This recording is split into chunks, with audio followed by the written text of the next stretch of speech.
حضرت ابو ہریرہ رضی اللہ تعالی عنہ سے مروی ہے، کہتے ہیں کہ حضور تاجدار مدینہ صلی اللہ علیہ وآلہ وسلم نے زکوٰۃ رمضان یعنی صدقہ فطر کی حفاظت میرے سپرد فرمائی۔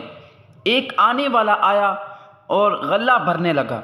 میں نے اسے پکڑ لیا اور کہا، تجھے حضور صلی اللہ علیہ وآلہ وسلم کی خدمت میں پیش کروں گا، اور کہنے لگا میں محتاج ہوں، حاجت مند ہوں۔ میں نے اسے چھوڑ دیا۔ جب صبح ہوئی تو حضور صلی اللہ علیہ وآلہ وسلم نے فرمایا، تمہارا رات کا قیدی کا کیا ہوا؟ میں نے عرض کی، یا رسول اللہ صلی اللہ علیہ وسلم، اس نے شدید حاجت اور عیال کی شکایت کی، مجھے رحم آیا تو اسے چھوڑ دیا۔ ارشاد فرمایا، اس نے تم سے جھوٹ بولا اور وہ پھر آئے گا۔ میں نے سمجھ لیا کہ وہ ضرور آئے گا، کیونکہ حضور صلی اللہ علیہ وآلہ وسلم نے فرمایا ہے۔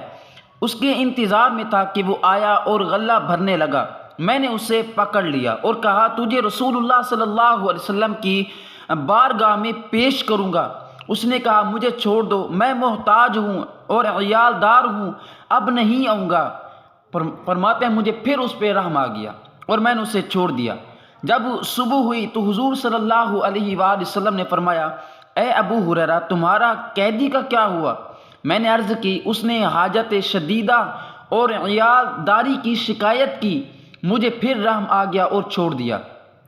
تو آپ صلی اللہ علیہ وآلہ وسلم نے فرمایا، اس نے تم سے جھوٹ بولا۔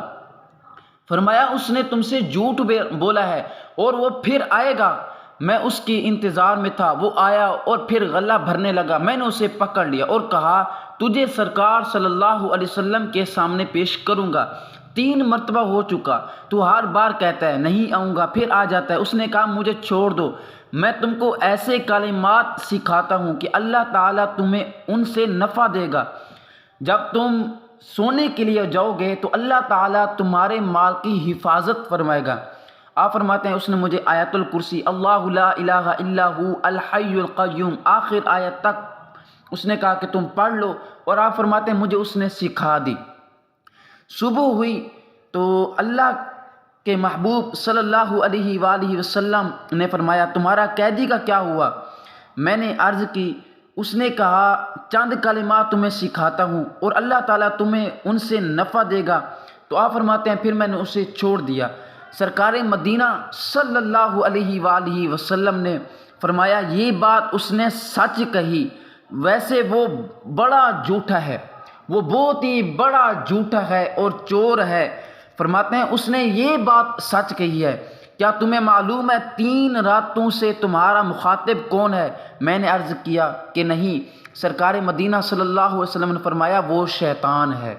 آپ فرماتے ہیں، وہ یہ بات تو سچی کہہ گیا ہے آپ سے، وہ آپ کو حق کے کلمات تو سکھا گیا ہے، لیکن وہ تھا شیطان۔ اللہ اکبر۔